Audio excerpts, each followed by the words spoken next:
Right now, while you are reading this, your child's name, school, daily routine, and physical location may already be visible to people you have never met and never approved. Not because your child did something wrong, not because you failed as a parent, but because the digital world your child lives in was not designed with their safety as its first priority. It was designed to collect information, and children are among the most unprotected participants in that system. Research from multiple digital safety organizations consistently shows that the majority of children between the ages of 8 and 17 have personal information accessible online that their parents did not knowingly share and cannot easily remove. If that sentence made you pause, stay here, because this episode of Digital Parent Guide is about changing that reality with specific practical steps that work starting today. The problem begins earlier than most parents realize, and it operates in ways that are genuinely invisible to adults who did not grow up navigating these systems. When a child creates an account on a gaming platform, a social media app, or even an educational tool, the default privacy settings on the vast majority of these platforms are set to maximum data collection rather than maximum protection. This is not an accident. These platforms generate revenue from advertising systems that depend on detailed user profiles, and children, who are less likely to read terms of service and far less likely to adjust default settings, represent exactly the kind of uncritical user that makes data collection effortless. A 2022 study published in the Journal of Pediatrics found that a significant majority of the most popular apps among children under 13 were collecting and transmitting data to third-party advertising networks, often without clear disclosure to parents. The data collected included device identifiers, location data, usage patterns, and in some cases, audio and visual input. This is not hypothetical risk. It is documented, ongoing, and largely unaddressed by the platforms themselves because addressing it would cost them revenue. The daily life impact of this data collection on families is significant in ways that go beyond the abstract discomfort of knowing someone is watching. Children who have their information harvested by advertising networks are exposed to algorithmically targeted content that is designed to maximize their engagement time, which research consistently links to increased anxiety, sleep disruption, and reduced academic performance. Parents in these situations often notice the symptoms. Their child seems irritable after screen time, is staying up later, is harder to engage in conversation, without understanding that these behaviors are at least partially the result of an attention economy deliberately designed to capture and hold a developing brain. The more insidious long-term risk is the data trail that accumulates. Information collected when a child is 9 years old does not disappear. It is stored, combined with other data, and used to build a profile that follows that child into adolescence and adulthood. By the time a young person is applying for employment or navigating adult digital spaces, they may already have a detailed commercial profile built from a decade of childhood data that they had no capacity to consent to and no awareness of. This is the foundational problem that digital boundaries are designed to address. Not simply the risk that your child sees something inappropriate, but the structural vulnerability that comes from participating in digital systems without the protections those systems do not offer by default. Understanding the problem is the first step. But here is the moment in this conversation where most parents feel the weight of what they are up against, and where the situation becomes more complicated than a simple list of rules would suggest. Because the research does not just tell us that data collection is happening. It tells us that the conventional responses most parents reach for first, monitoring screen time, blocking certain apps, checking browser history, address the symptoms without touching the cause. A child whose screen time is limited, but whose active accounts still have default privacy settings that expose their data is still at risk every minute they are online. The time limit did not protect the data. The app block did not close the data pipeline on the platforms the child still uses. And here is the harder truth that the research points to consistently.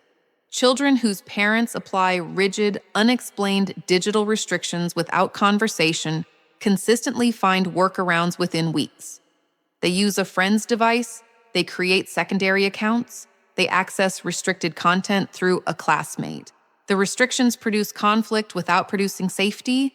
This is the wall that parents hit when they treat digital boundaries as a surveillance problem rather than a literacy problem.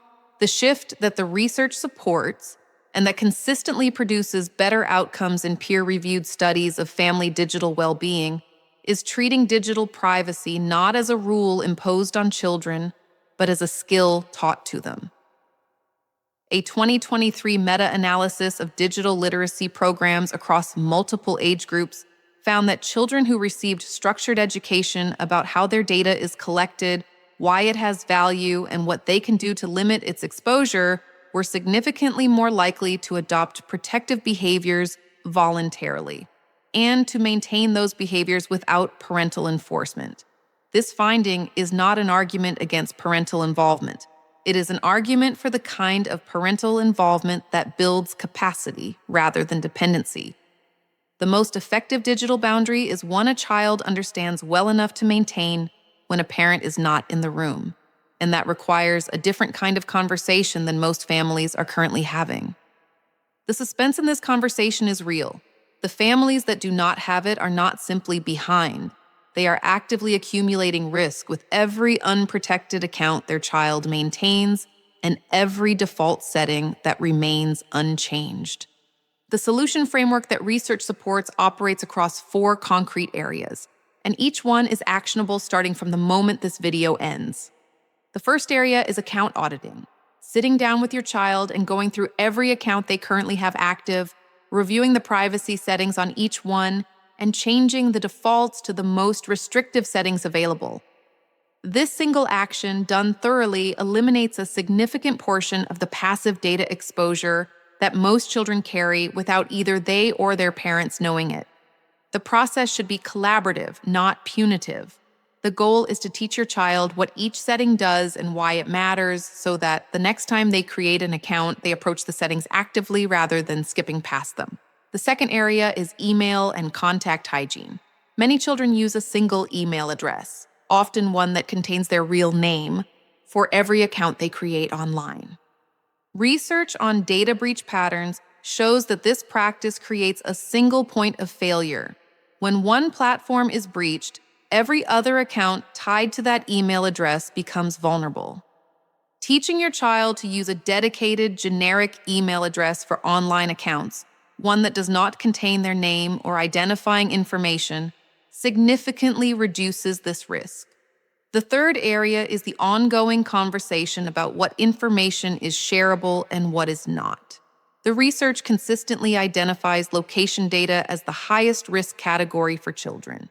Teaching your child explicitly that their precise location, through geotagging in photos, location sharing features in apps, or real-time location disclosure in conversation, creates trackable patterns that can be accessed by people with harmful intent is one of the most protective conversations a parent can have. This conversation should be specific, practical, and repeated regularly rather than delivered once as a lecture. The fourth area is parental monitoring tools, used transparently, not covertly. Research on adolescent development consistently shows that covert surveillance damages the parent-child trust relationship that is itself one of the most protective factors in a young person's life.